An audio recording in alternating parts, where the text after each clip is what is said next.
এভাবেই হাত দিয়ে তোলা যাচ্ছে সদ্য নির্মাণ করা রাস্তার কার্পেটিং। মাত্র ২.৫ কিলোমিটার রাস্তা, নির্মাণ ব্যয় ধরা হয় ২ কোটি টাকারও বেশি, কিন্তু কাজের বেলায় সেই একই ৯-৬। রাস্তার কাজ শেষ হয়েছে মাত্র ২ সপ্তাহ আগে, কিন্তু এরই মধ্যে রাস্তার অনেক জায়গার বেহাল অবস্থা। একেবারেই উঠে যাচ্ছে রাস্তার পিচ। ওরা যে দুর্নীতি করছে সেটা তো আপনারা দেখে গেলেন যে এটা কিভাবে ওরা দুর্নীতি করছে। যে এখানে যে দুর্নীতি যদি না করতো তাহলে এইভাবে হাত দিলে এইভাবে ব্রিজ উঠে যেত না। আমরা উপরোক্ত কর্মকর্তা তাদের কাছে অনুরোধ, এই রাস্তাটা যেন ফিরে আবার মেরামত করে। এই রাস্তাটা যে ভয়াবহ অবস্থা হয়েছে, এলজিডির অফিসার সাথেই ছিল, তাদের সামনে এরকম রাস্তাটা হয়েছে। ২৫০টিরও বেশি ডিজাইন অপশন নিয়ে ওয়ালটন স্মার্ট ফ্রিজ, বোঝে আপনার প্রয়োজন। মুড়ির মতন হয়ে যেতে মনে করেন আমরা কিভাবে পুরো দুর্নীতি হয়েছে। এমন দুর্নীতি হইতে মনে করি দুর্নীতি বাংলাদেশে কোনো জায়গা হয় নাই। শরীয়তপুরের জাজিরার পশ্চিম নাওডোবা ইউনিয়নের শিকদার মার্কেট থেকে আবেদ আলী মুন্সিকান্দি পর্যন্ত ২.৫ কিলোমিটার সড়কের কার্পেটিংয়ের কাজ গত ২৮ জুন শেষ হয়েছে। এরই মধ্যে কার্পেটিং উঠে যাচ্ছে, কোথাও আবার হাত দিয়ে টান দিলেই উঠে যাচ্ছে কার্পেটিংয়ের পুরো অংশ। এলাকাবাসীর অভিযোগ, শুরু থেকেই সড়কটিতে নিম্নমানের ও প্রয়োজনের চেয়ে কম নির্মাণ সামগ্রী দিয়ে কাজ করা হচ্ছিল।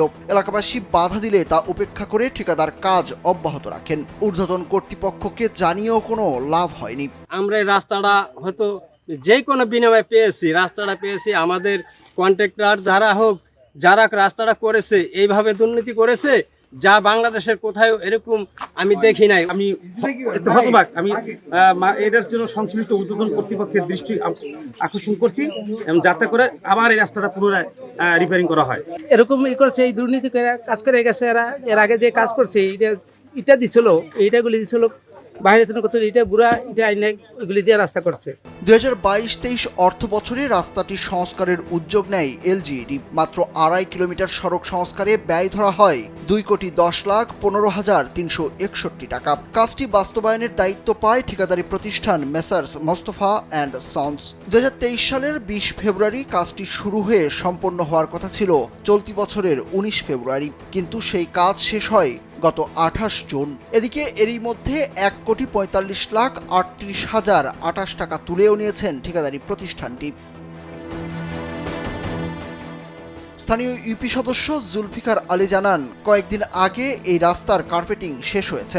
কাজ শেষ হওয়ার পরে কিছুদিন না যেতেই বিভিন্ন স্থানের কার্পেটিং উঠে যাচ্ছে। সড়কটি পুনরায় সংস্কারের উদ্যোগ নেওয়ার দাবি তারও। কন্ট্রাক্টরের কারণে আমাদের যে রাস্তা যে নিম্নমানের কাজ হয়েছে, এটা আমরা এলাকাবাসী সবার পক্ষে আমরা কি করতেছি যে এই রাস্তাটা যাতে ভালো করে কাজ হয়।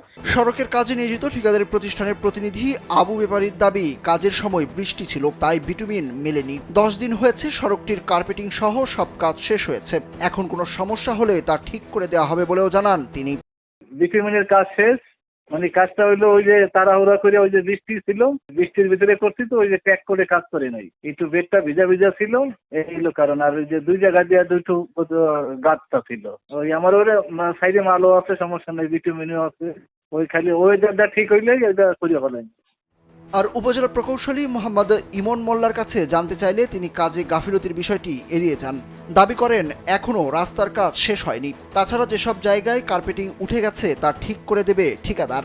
ওটা আমরা দেখছি, ওটা হচ্ছে শেষ দিন বৃষ্টি হয়েছিল তো, পরে ওরকমই দিয়ে রাখছে, ওটা ঠিক করে দিবে। ঠিকাদারের সাথে কথা হয়েছে, এখনো কাজ শেষ হয় নাই তো, কাজ আরো বাকি আছে। স্থানীয়রা বলছেন সড়কটিতে দুর্নীতির শেষ নেই। নিম্নমানের নির্মাণ সামগ্রী সহ সব ক্ষেত্রেই হয়েছে দুর্নীতি। বিষয়টি খতিয়ে দেখে আবারও রাস্তার উপরে পিচ ঢালাইয়ের দাবি তাদের। সুরুজ আহমেদ, কালবেলা।